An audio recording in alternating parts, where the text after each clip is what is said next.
Welcome to Travel Buddy, presented by Switchfly. In this podcast, we talk about all things travel, rewards, and loyalty.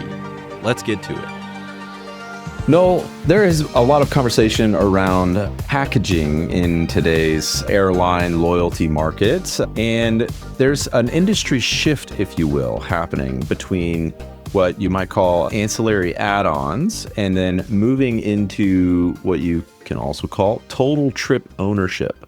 And that there are some missed revenue opportunities between these ancillary add-on products and what you might call this total trip ownership. Can you talk to us a little bit about that? What is happening in your world around this shift from that add-on to the owning the entire customer relationship? What does that look like for y'all? Yeah, I think that, ancillary add-ons, people traditionally think of, adding, when you buy a ticket, right, adding your where you want to sit. So you can upgrade your seat, you can add a number of bags, you can add, food, you can add specialty things like that for on-flight kind of things. I think about dynamic air packaging, it's a completely different thing, right? So it's taking the flight and it's adding additional components of the travel ecosystem to that flight in a bundled way. So, if you're taking a trip to Cancun, right? Adding your hotel, maybe a car rental, maybe a bunch of different activities to that single transaction, which is really outside of the way an airline thinks of, ancillary revenue being added just to that core passenger booking. It's really more bundling in everything else that's part of it. And this is common. This has been happening for a while. Like if I go to one of these like online aggregators and I'm putting a trip together, you can get flights plus hotels and so on. Like Correct. What is the shift and how you guys are thinking about it now? Because typically people think of it as like, it's a vacation package. I'm going to Hawaii and I want to get the flight. I want to get the hotel. Is it just semantics that this is different now, or the way that you're thinking about it is different? I think that traditional, from the consumer point of view, right? Traditional vacation packages is, hey, I'm going to bundle all this stuff together for you. I'm a travel agent and I've built this pre-built vacation for you, period, the end, right? It includes whitewater rafting, it includes a hotel for 3 days, it includes, storage for your dog, it includes, getting to and from the airport, all that other stuff. In the dynamic world, it's kind of choose your own adventure. So, build out what trips you want, hotels you want, activities you want, car rentals you want, and kind of bundle it all together, as you want. I think the concept of just a pure package trip, like there's definitely things that fit that, like, river cruises and things, but on building your own vacation, it's more a self-guided journey, I think, these days. Obviously, people would want that, a very personalized trip that's all kind of planned out with all the pieces that you need. We were just talking about that a minute ago. But what's the impact? Like, what's the need? What's the, why does that matter now to think of it in this kind of new way? I think from the consumer point of view, it's what's the value behind it, right? So most people don't know this. I didn't know this, right, when I first started, that if you buy a flight and you bundle a hotel, it unlocks a different rate structure for the consumer, right?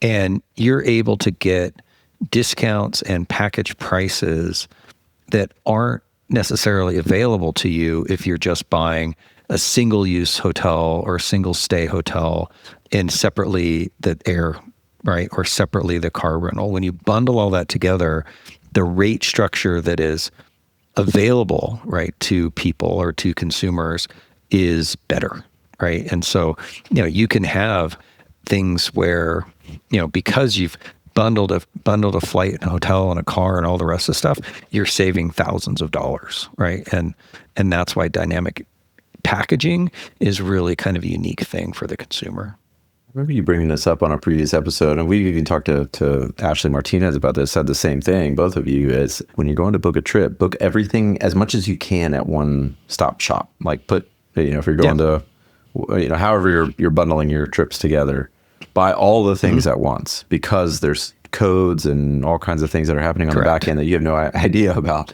but it actually does help your overall bill. So that's what I gather. For sure. Yeah. And, when you get to the air carriers, sometimes, an airline will discount the air component for a particular route. So let's say, the airline is interested in people to Hawaii, right?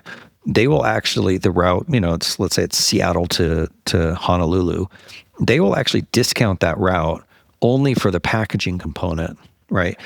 And then also discount the hotel and things in order to drive higher, kind of yields and results into the airline by selling those package things, right? And so most people would never know that, right? But it is a real thing for the consumer, right? When you add it all up and then you go, wait a minute, most people go, well, I'm going to look on the airline website and then I'm going to look on, pick a OTA site and I'm going to look up the hotel and then I'm going to try to find this independently. I'm going to see if I can find my best deal. Yeah.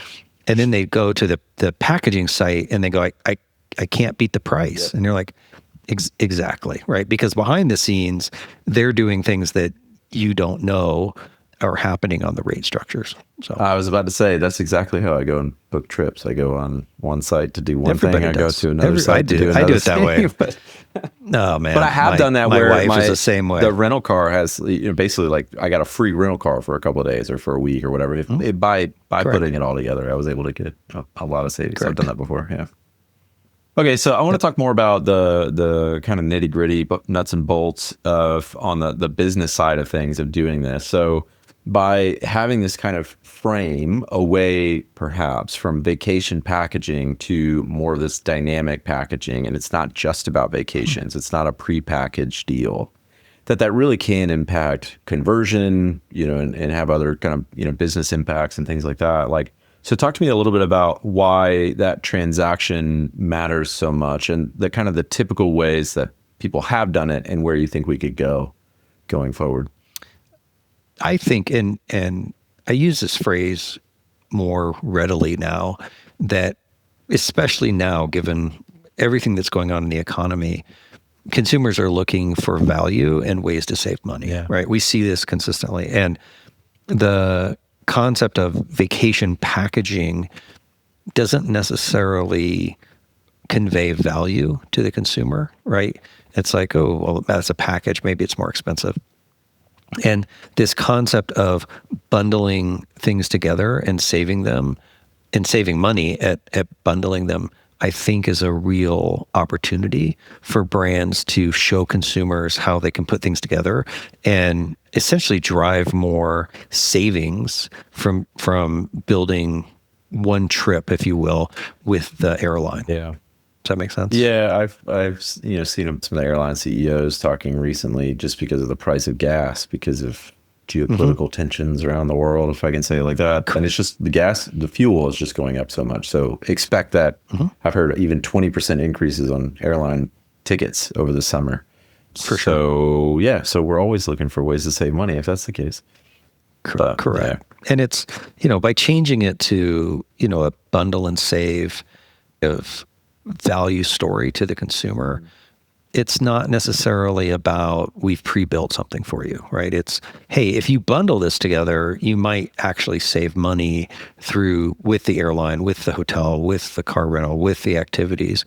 And so why not give it a shot, right? And the nice thing is that since it's not pre-built, it can be any trip that you want, right? So, if you're going to Vegas, which, now international is reducing, especially in North America, and consumers are, looking to go to Orlando or looking to go to Vegas more than they are going to Europe.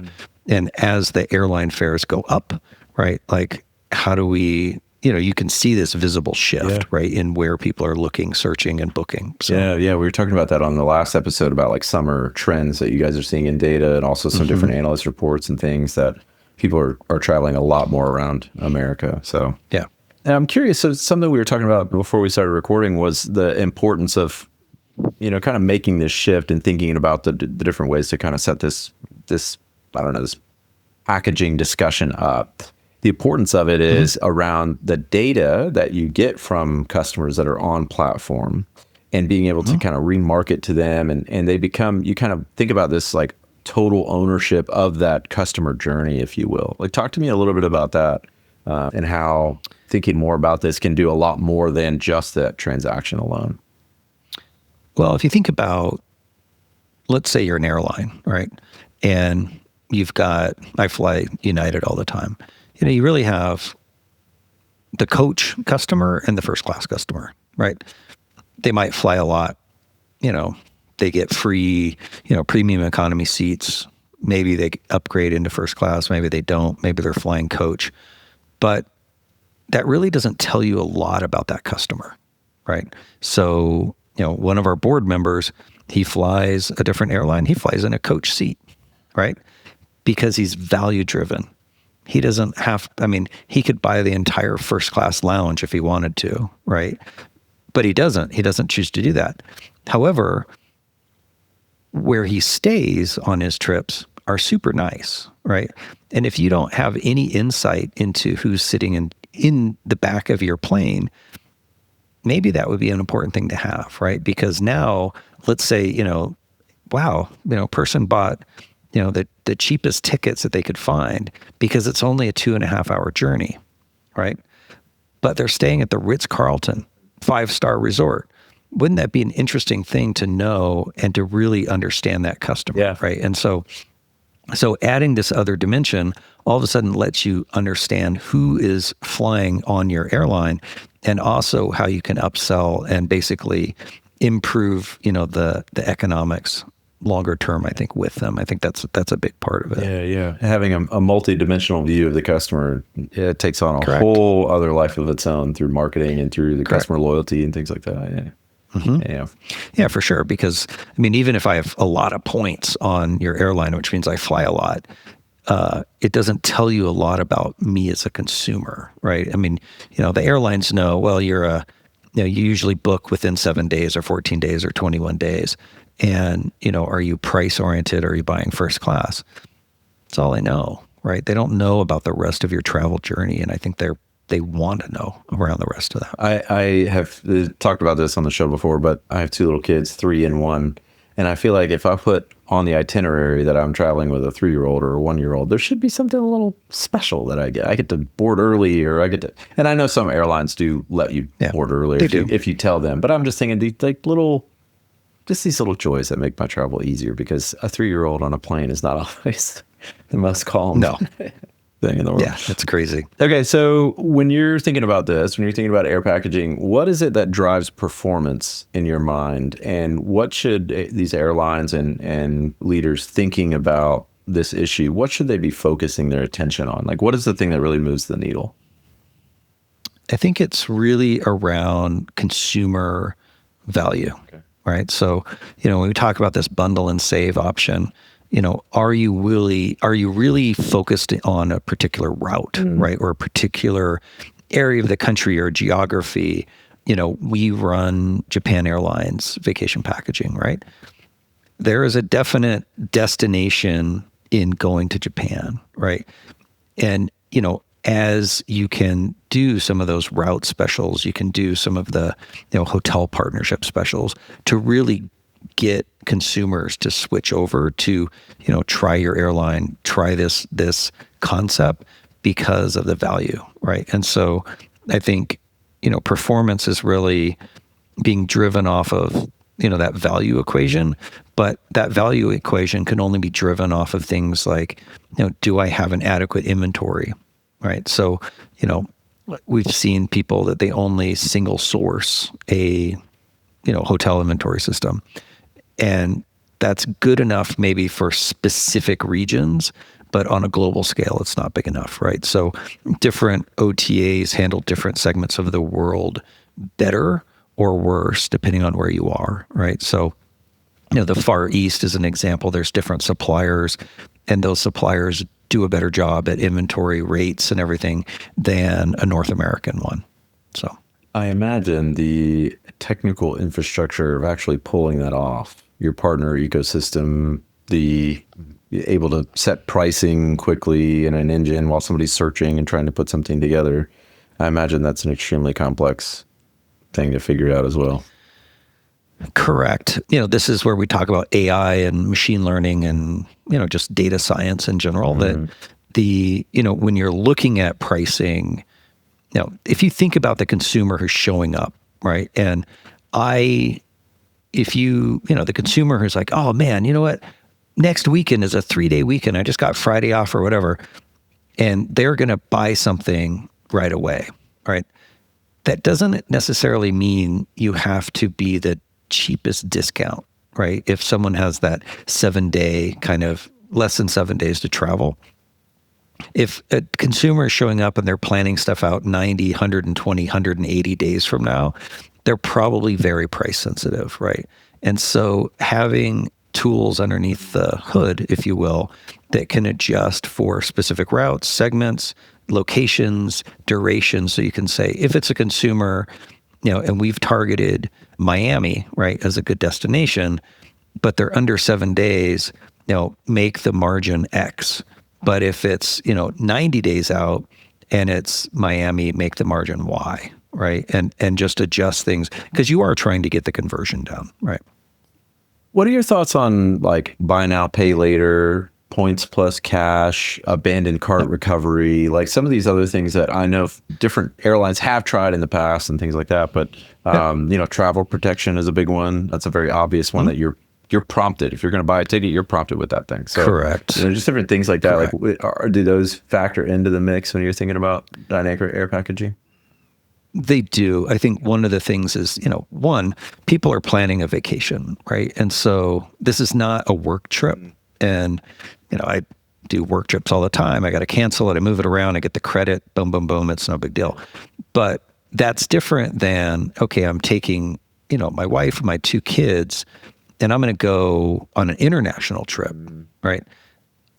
Well, that trip, let's say it costs, $7,000 all in, right? Well, I want to protect that trip. Yeah. Super critical. Like I have to be able to add insurance for that because if something happens, right? If your 3-year-old gets sick, you don't want to risk that $7,000, right? And so, being able to protect that is super important. The optionality to buy now, pay later is also good because people look at it and say, wow, that's, $7,000. I know I'm getting my bonus later.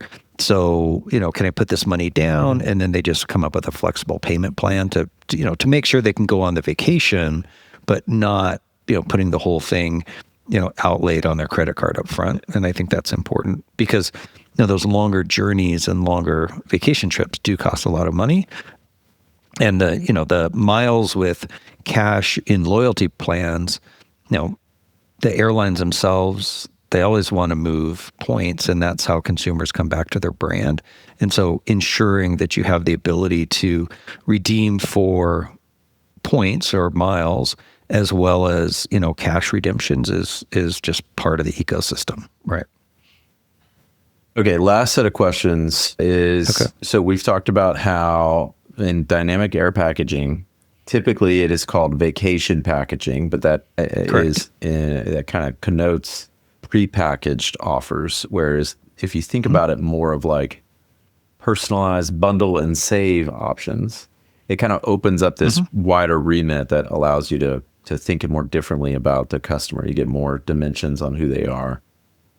So when leaders are thinking about these projects, what are some of the things that you've seen where it stalls in the process of kind of putting these projects together? And what do you think can be done about it? What should they be thinking about ahead to get ahead of some of these kind of challenges?